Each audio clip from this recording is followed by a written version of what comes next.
ಚಿತ್ರದಲ್ಲಿ ಈ ಪಾತ್ರ ಬಹಳ ತುಂಬಾ ಭಯದಲ್ಲಿ ಮಾಡಿರುವಂಥ ಪಾತ್ರ ಇದು.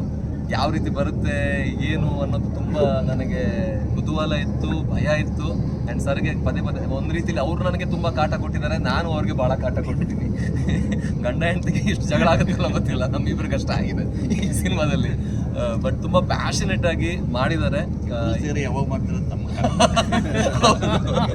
ಹಾಗಾಗಿ ಬಟ್ ಆಬ್ವಿಯಸ್ಲಿ ಒಂದು ಒಳ್ಳೆ ಸಿನಿಮಾ, ಒಂದು ಒಳ್ಳೆ ಕಂಟೆಂಟ್ ಬರಬೇಕು ಅಂದರೆ ಅದಕ್ಕೆ ಅದರದ್ದೇ ಒಂದು ಟೈಮ್ ತಗೊಳುತ್ತೆ ಅನ್ನೋದು ನನ್ನ ಅನಿಸಿಕೆ. ಅದು ತಗೊಂಡಿದೆ ಆ್ಯಂಡ್ ತುಂಬ ಚೆನ್ನಾಗಿ ಬಂದಿದೆ. ಸೀನ್ಸ್ಗಳಲ್ಲಿ ನೋಡಿದಾಗ ಅಥವಾ ಹಾಡುಗಳನ್ನು ನೋಡಿದಾಗ ಬಹಳ ಒಂದು ತೃಪ್ತಿ ಕೊಟ್ಟಿದೆ ನನಗೆ as an actor. And Pramod ಅವ್ರ ಬಗ್ಗೆ ಹೇಳ್ಬೇಕು ಅಂದರೆ, ನಾನು RJ ಆಗಿದ್ದಾಗ, ರೇಡಿಯೋ ಜಾಕಿ ಆಗಿದ್ದಾಗ ಇವರ ಸೀರಿಯಲ್ ಬಂದಿತ್ತು.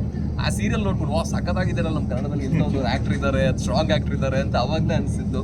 ಆ್ಯಂಡ್ ಅವ್ರ ಸಿನಿಮಾಗಳು ಭಾಳ ನೋಡಿ ನಾನು ಭಾಳ ಇಷ್ಟಪಟ್ಟಿದ್ದೆ. ಬಿಕಾಸ್ ಯಾವುದೇ ಒಬ್ಬ ಸ್ಟ್ರಾಂಗ್ ಆ್ಯಕ್ಟರ್ ಇದ್ದಾಗ ನಾವು ಸ್ವಲ್ಪ ಏನು ಮಾಡಿದ್ರು ಅದು ಚೆನ್ನಾಗಿ ಕಾಣಿಸುತ್ತೆ ಸ್ಕ್ರೀನಲ್ಲಿ. ಸೊ ತುಂಬ ಖುಷಿ ಆಯಿತು, ತುಂಬ ಹೆಮ್ಮೆ ಕೂಡ ಅನಿಸುತ್ತೆ. ನಮ್ಮ ಪ್ರಮೋದ್ ಅವರು ಬೇರೆ ಬೇರೆ ಲ್ಯಾಂಗ್ವೇಜಲ್ಲಿ ಹೋಗಿ ಕೂಡ ಜೈಬೇರಿಯನ್ನು ಬಾರಿಸ್ತಾ ಇದ್ದಾರೆ. ಸೊ ಈ ನಮ್ಮ ಸಿನಿಮಾದಲ್ಲೂ ಅದ್ಭುತವಾಗಿ ನಟನೆ ಮಾಡಿದ್ದಾರೆ. ಆ್ಯಂಡ್ ತುಂಬ ಕಾಂಟ್ರಾಸ್ಟ್ ಇದೆ, ಅವರ ಪಾತ್ರ ಆಗಿರಲಿ ನನ್ನ ಪಾತ್ರ ಆಗಿರಲಿ, ಭಾಳ ವ್ಯತಿರಿಕ್ತವಾಗಿರುವಂತಹ ಪಾತ್ರಗಳು. ಆ್ಯಂಡ್ ಸಾಂಗ್ಸ್ ತುಂಬ ಚೆನ್ನಾಗಿ ಬಂದಿದೆ, ಅವರೇ ಹೇಳಿದರು. ಉಮಿನೇನಿ ವಿಜಯ್ ಅಂತ ಮ್ಯೂಸಿಕ್ ಡೈರೆಕ್ಟ್ರು, ತುಂಬ ಚೆನ್ನಾಗಿ ಮಾಡಿದ್ದಾರೆ ಸಾಂಗ್ಸು. ಆ್ಯಂಡ್ ಫೈಟ್ಸ್ ಆಲ್ರೆಡಿ ಹೇಳಿದ್ದಾರೆ. ನನ್ನ ಪಾತ್ರ ಅಷ್ಟೇನು ಫೈಟ್ ಗೀಟ್ ಎಲ್ಲ ಮಾಡಲ್ಲ, ಪ್ರಮೋದ್ ಅವ್ರ ಪಾತ್ರ ತುಂಬ ಫೈಟ್ ಮಾಡುತ್ತೆ. ನಮ್ಮ ಬೇರೆ ರೀತಿ ಫೈಟ್ ಅಂದರೆ ಅವ್ರು ಯಾವ ಮೇಲಿಂದ ಫೈಟ್ ಮಾಡಿದ್ರೆ ನಾನು ಕೆಳಗಿಂದ ಫೈಟ್ ಮಾಡ್ತೀನಿ ಅಂತ. ಬಟ್ ಅದೇ ಭುವನಂ ಗಗನಂ ಹೇಳಿದಾಗೆ ಭೂಮಿ ಆಕಾಶ ಎರಡು ವ್ಯತಿರಿಕ್ತವಾದ ಪಾತ್ರಗಳು ಜೊತೆಯಲ್ಲಿ ಸೇರಿದಾಗ ಏನೆಲ್ಲ ಆಗುತ್ತೆ ಅನ್ನೋದು ಈ ಸಿನಿಮಾದಲ್ಲಿ ತುಂಬ ಚೆನ್ನಾಗಿ ನಮ್ಮ ನಿರ್ದೇಶಕರು ಕಟ್ಟಿಕೊಟ್ಟಿದ್ದಾರೆ. ಆ್ಯಂಡ್ ನನ್ನ ಸ್ಟೋರಿಯಲ್ಲಿ ಪ್ರಕಾಶ್ ಅಣ್ಣ ಬರ್ತಾರೆ, ನಮ್ಮ ಊರವರೇ. ಅವ್ರ ಜೊತೆ ಆ್ಯಕ್ಟ್ ಮಾಡೋದು ಅವಕಾಶ ನಂಗೆ ಸಿಕ್ಕಿರಲಿಲ್ಲ, ತುಳುವಲ್ಲಿ ಮಾಡಿದ್ದೆ. ಕನ್ನಡದಲ್ಲಿ ಮೊದಲನೇ ಅವಕಾಶ, ನಂಗೆ ಭಾಳ ಖುಷಿ ಇದೆ. ತುಂಬ ಅದ್ಭುತವಾದ ನಟ ಅವರು. ಆ್ಯಂಡ್ ಈ ಸಿನಿಮಾದಲ್ಲೂ ಅಷ್ಟೇ ಸ್ಟ್ರಾಂಗ್ ಆಗಿರುವಂಥ ಪಾತ್ರ ನಂದು ಒಂದು ಕಾಂಬಿನೇಷನ್ ಇದೆ.